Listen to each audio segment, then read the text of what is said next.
ช็อคพอดแคสต์เล่าไปหลอนไปตอนเรื่องเล่าจากห้องเรียนร้างเล่าโดยหมอนสวัสดีค่ะต้อนรับทุกท่านกลับเข้าสู่รายการช็อคพอดแคสต์เล่าไปหลอนไปอยู่กับหมอนเช่นเคยนะคะเรื่องราวที่เราจะนำมาถ่ายทอดในค่ำคืนนี้ถูกส่งมาจากคุณผู้ฟังทางบ้านคุณนนท์ค่ะคุณนนท์ย้ำกับทีมงานว่าทุกประโยคที่เขาเล่าคือความจริงที่เขาและเพื่อนๆต้องจดจำไปตลอดชีวิตเรื่องราวเริ่มต้นขึ้นในบ่ายวันหนึ่งของช่วงปิดเทอมใหญ่ที่ความคึกคะนองของวัยรุ่นได้นำพาพวกเขาไปพบกับสิ่งที่จะเปลี่ยนชีวิตเขาไปตลอดกาลเรื่องมันเกิดขึ้นสมัยผมเรียนม.ปลายครับกลุ่มเพื่อนสนิทของผมมีกันอยู่4คนคือผมนนท์ไอ้ไก่ที่เป็นเหมือนหัวโจกของกลุ่มกล้าได้กล้าเสียไอ้ปิงจอมกวนประสาทที่ไม่เคยเชื่อเรื่องผีสางเทวดาและไอ้อามที่จะคลี่กลัวกว่าเพื่อนหน่อยวันนั้นเป็นบ่ายที่น่าเบื่อวันหนึ่งในช่วงปิดเทอมไอ้ไก่ก็เป็นคนต้นคิดชวนพวกเราไปลองของที่ตึกเรียนเก่าหลังโรงเรียนครับตึกไม้3 ชั้นที่ถูกปล่อยร้างมาเป็น10 ปีแล้วทุกคนในโรงเรียนรู้ตำนานของตึกนี้ดีเรื่องของพี่จอยนักเรียนหญิงรุ่นพี่ที่ผิดหวังในความรักจนตัดสินใจจบชีวิตตัวเองโดยการผูกคอในห้องเรียนวิทยาศาสตร์บนชั้น3ห้องสุดท้ายริมสุดของตึกพวกเราแอบเข้าไปในบริเวณโรงเรียนตอนเย็นแก่ๆแสงแดดเริ่มเป็นสีส้มบรรยากาศรอบตึกมันดูขลังและน่ากลัวกว่าที่คิดไว้เยอะครับเถาวัลย์เลื้อยพันไปทั่วตัวอาคารหน้าต่างบางบานก็แตกเป็นโพรงดำมืดผมเห็นไอ้อามหน้าซีดๆแต่ไอ้ปิงกลับหัวเราะแล้วเดินนำเข้าไปเป็นคนแรกกลิ่นอับชื้นของไม้เก่ากับฝุ่นตลบอบอวนไปหมดเสียงฝีเท้าของเราดังก้องไปทั่วตึกที่เงียบสงัดเราเดินขึ้นบันไดไม้ที่ส่งเสียงเอียดอาดไปชั้น2ตอนนั้นเองที่ไอ้อามกระตุกแขนผมแล้วกระซิบเสียงสั่นนนท์มึงได้ยินเสียงคนเดินตามปะวะผมเงี่ยหูฟังแต่ไม่ได้ยินอะไรไอ้ปิ่งที่เดินตามหลังมาตบบ่าอามดังป้าบล้มพัดหน้าไอ้ขี้คลาดแต่แล้วจู่ๆประตูห้องเรียนห้องหนึ่งที่ปิดอยู่ก็ค่อยๆแง้มออกเองช้าๆเอียดดอดเสียงบานพับที่ฝืดฝืนเสียดแทงความเงียบพวกเราทุกคนหยุดกึกหัวใจผมเต้นรัวไอ้ไก่ทำใจกล้าชะโงกหน้าเข้าไปดูข้างในก่อนจะหันมาบอกว่าไม่มีไรแต่หน้ามันก็ดูเจือนๆไปเหมือนกันเราตัดสินใจเดินขึ้นไปชั้น3ชั้นที่เป็นที่กล่าวขานพอเท้าแตะพื้นชั้น3เท่านั้นแหละครับพวกเราทุกคนรู้สึกได้ถึงอากาศที่เย็นลงอย่างฉับพลันมันเป็นความเย็นที่ชื้นและหนักอึ้งจนหน้าขนลุกห้องเรียนสุดท้ายอยู่สุดทางเดินประตูห้องปิดไม่สนิทมีป้ายไม้เก่าๆเขียนว่าห้องวิทยาศาสตร์2ไอ้ไก่เป็นคนผลักประตูเข้าไปภาพที่เห็นคือห้องเรียนที่เวลาได้หยุดนิ่งโต๊ะเลคเชอร์ไม้ถูกวางทิ้งไว้ระเกะระกะบางตัวก็ล้มคว่ำบนกระดานดำมีรอยช็อกเลือนลางเป็นรูปหัวใจที่วาดไม่เต็มดวงกับตัวอักษรย่อที่พวกเราเพ่งมองแล้วอ่านได้ว่าเจ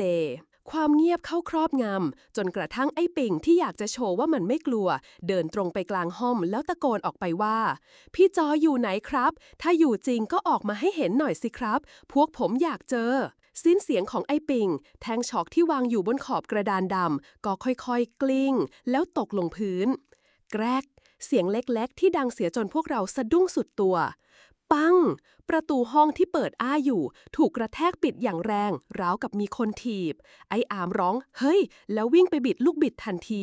เปิดไม่ออกมันล็อกวินาทีนั้นเองครับพวกเราได้ยินเสียงสะอื้นเป็นเสียงผู้หญิงร้องไห้เบาๆมาจากมุมห้องที่มืดที่สุดเสียงนั้นมันเต็มไปด้วยความเจ็บปวดและเดียวดายจนจับขั้วหัวใจ